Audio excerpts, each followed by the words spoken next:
A16.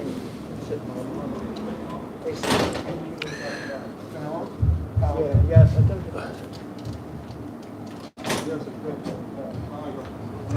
بسم الله الرحمن الرحيم الحمد لله والصلاة والسلام على رسول الله وعلى آله وصحبه وسلم تسليما كثيرا أما بعد السلام عليكم ورحمة الله تعالى وبركاته. Tonight's lesson will be on Al-Wasaailul Mufeeda للحياة the beneficial means for living or leading a happy life by Sheikh Abdul Rahman ibn Nasir Sa'di rahimahullah. We've left off on page number 31 towards the end of the book. A few pages left, inshallah. Maybe we'll finish tonight. Regarding one of the beneficial means, sabab mufid, of getting happiness, being happy, remaining happy, and enhancing your happiness, he says, is to do what you're supposed to do. Fulfill your responsibilities. And never ever look or expect people to acknowledge them and to do the same to you. And never expect or wait people to thank you and to celebrate you and even to give you your rights.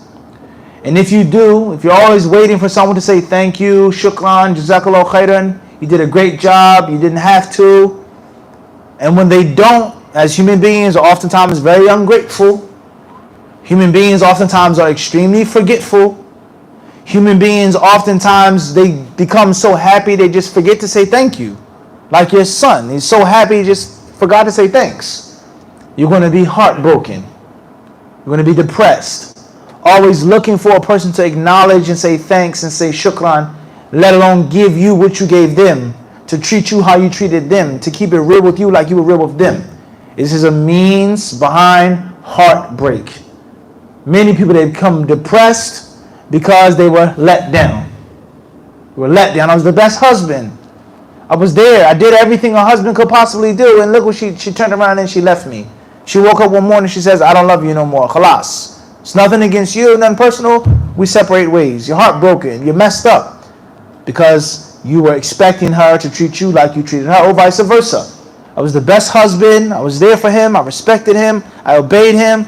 I gave him children. I did everything that a wife could possibly do, and he turned around and left me and mistreated me and so on and so forth. It's a means of heartbreak. And of course, it's a human emotion. Of course, it's the natural way for you to feel that way and to expect that way. But he mentioned tuwattina nafsaka. Train yourself. My duty is to teach the class. How many people show up? It's not my duty. Who's listening? Who's benefiting? The content of my classes, the consistency of my classes could be 10 times better than the other classes. It's not my duty. It's not my job who's coming, who's listening, who's paying attention. My job is to teach. They acknowledge me, they respect me, they follow the teachings, the legacy. It's not my job. And I have to train myself not to Jazakallah khairan, Sheikh. If they do, alhamdulillah. Alhamdulillah if they do. I'm happy if they do follow, if they do listen, if more people benefit. And if they don't, I'm not let down, I'm not heartbroken. And there's example after example after example after example. You can't go into an act thinking that someone is going to acknowledge it and thank you and give you a pat on the shoulder. And if you do so, you're opening up your heart and you're exposing yourself for let down. And that letdown leads to you feeling depressed and blue and living a miserable life. And the opposite leads to you leading a happy life. And there's only one that I hope for the reward from. I look forward to creation, and that is Allah Azza wa Jal, Ash-Shakirul Alim. He who knows. That's it. I look for my reward from Allah subhanahu wa ta'ala. Allah knows what I did. Allah knows the sacrifices and the struggles that I've made to do this class and to come in and so on and so on and so forth. Only Him. Anyone else? Not expecting it. If the people do, they say what? Alhamdulillah. وهكذا. Everyone understand this? So this is a sabab mufid لتحصيل السعادة في حياتك ولإدامتها ولتنميتها. تديم السعادة يعني أن السعادة تنمو تنميها في حياتك تصير أسعد وأسعد وأسعد. تحصيل السعادة هذا شيء، تحصل السعادة إذا حصلتها، لأن السعادة قد تأتي وقد تذهب. وإذا أدمتها كيف تنميها، كيف تكثرها. بحب أكون أسعد أكثر وأكثر في أولادي، في مالي، في عملي، في طلبي، في كل شيء. Everyone wants happiness, and there's nothing wrong with what? Wanting to be happy. That doesn't mean you have to have a lot of money or the most pretty or the most flashy or fancy. That doesn't mean happiness. I'm happy with a cup of tea. مثلا, right? خير inshallah. Moving forward. He says here, اجعل الأمور النافعة نصب عينيك واعمل على تحقيقها ولا تلتفت إلى الأمور الضارة لتلهو بذلك عن الأسباب الجالبة للهم والحزن واستعن بالراحة وإجماع النفس على الأعمال المهمة. Another piece of advice regarding this is to focus on beneficial things. Make the beneficial things, make success and prosperity the apple of your eyes, and not harmful things, dangerous things, loss and ruin and destruction and failure. Don't put that in front of you. And if you do, he says, telhu, you'll be distracted. Think about sports once again.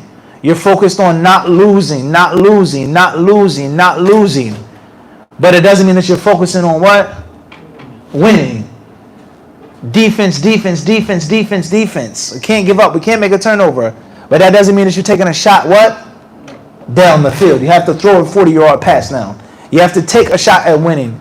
And you can't keep thinking about failure, ruin, destruction, and loss. And that distracts you from winning. Everyone understand this? This is very important philosophy, quote unquote, to have. You talk about playing chess. You're worried about protecting your king, protecting your queen, not losing his piece. But the queen is just as valuable offensively.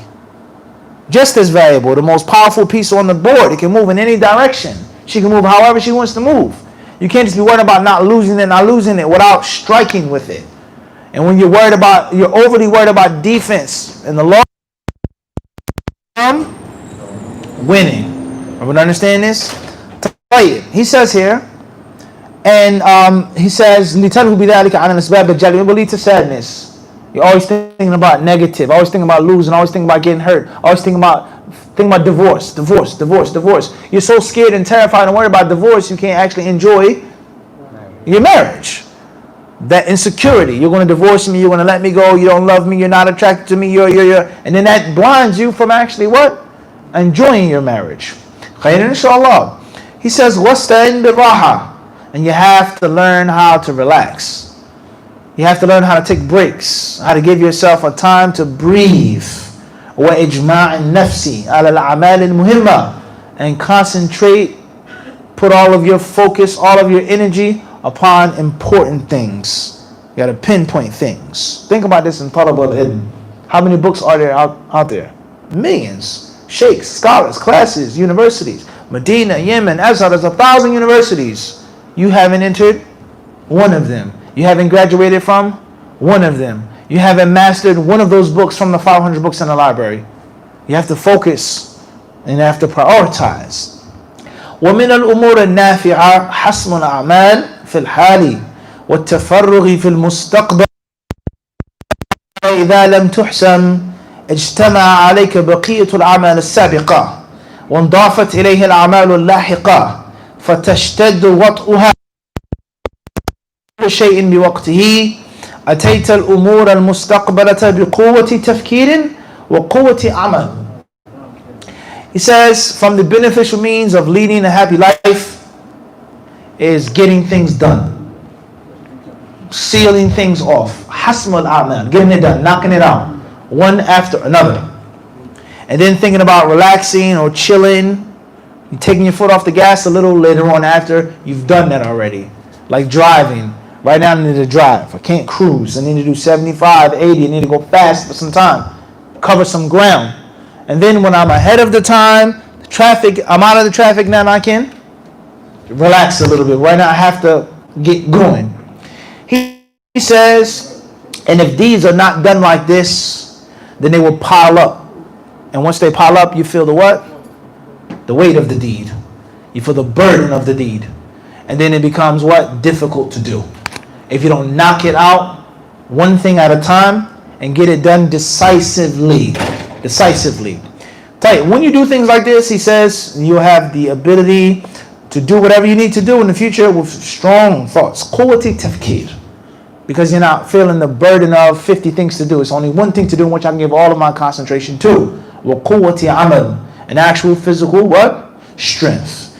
وَيَنْبَغِي أَن تَتَخَيَّرَ من الأعمال النافعة الأهم فالأهم وميز بين ما تميل نفسك إليه وتشتد رغبتك فيه فإن ضده يحدث السآمة والملل والكدر. He says, and it's also necessary for you to prioritize beneficial things that you do. This is important. This is beneficial, but there's something which is more important and something which is more beneficial. This is very important when it comes to talab al-ilm. Like we said, you get caught up in the shape, the books. Oh, Fulan's explanation. This explanation is what? Before that. This book is before that. This book is more important than that. This qaida is more important than that. This asl is more important than this. So on and so forth. Prioritizing. Then he says, وَمَيِّزْ مَا بَيْنَ مَا تَمِيلُ نَفْسُكَ إِلَيْهِ. Then you have to look at your natural inclination. That which you like the most and that which you're most interested in. Right? Here, I like hadith the most, so that's what I'm going to stick to. Because I already have the natural inclination towards it. He says, and the opposite brings about boredom. You give up, you quit, you become tired, you become worn out. Because your spirit is not even there from the get-go. Let alone the actual fighting that you have to make against yourself to really study hard and to do it well. And the same applies to work. Same applies to marriage. Anything else that you want to do in life. We're not just talking about seeking ilm. وَاسْتَعِنْ عَلَى ذَلِكَ بِالْفِكْرِ الصَّحِيحِ وَالْمُشَاوَرَةِ. He says, and another tool that you can use that will help you out, correct thoughts. Al-fikr as-sahih, proper thoughts. Wal-mushawara, and seeking advice from people, seeking counsel, making shura, asking people what they think. The decision is yours at the end of the day. You have to make the decision. You have to be decisive, but it doesn't hurt. Say, what do you think about this? مَا رَأْيُكَ فِي هَذَا مَا قَوْلُكَ فِي هَذَا. What do you think about this? What is your advice regarding this and regarding that? فَمَا نَدِبَ مَنْ اسْتِشَارَ. He used the timeless idiom that says, those who seek shura never regret. They're never regretful once they made shura. It didn't work out for me, qadarullah, I got divorced, I left, but I don't regret it. Because I did seek the shura, I did ask. I did seek the advice of the wise and experienced people. And also, I'm adding in and I'm throwing in, occasionally you have to seek the advice of a foolish person. Every now and then. You seek the advice of a what? Of a fool. You take the advice of the hakim, no doubt about that. But every now and then you have what? You ask a foolish person. And that's because sometimes a person can be overly wise, too wise, in which their wisdom makes hesitation, too much precaution. And sometimes that foolish person is the one who says what? Do it. Have fun. Go ahead and do it. And you what? You need that every now and then. You understand these words? You what? You need that every now and then. You got to have a little pinch of crazy every now and then to go out. Be too cautious, too wise, too hesitant, too still. I'm not going to risk. I'm not going to lose. And you can't accomplish something like that. You can't accomplish things in life. And if you read about all of the great generals, the great athletes, the great business people, all of these worldly endeavors, you'll find in all of their stories there was a bit of what?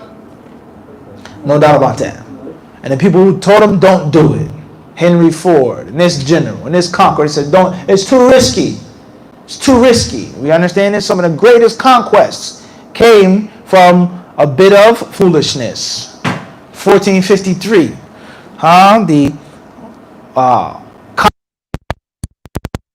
Constantinople, which is known as Istanbul, Turkey, took a very long time. That siege, there were the Muslim Ottomans versus the Orthodox Byzantines, right?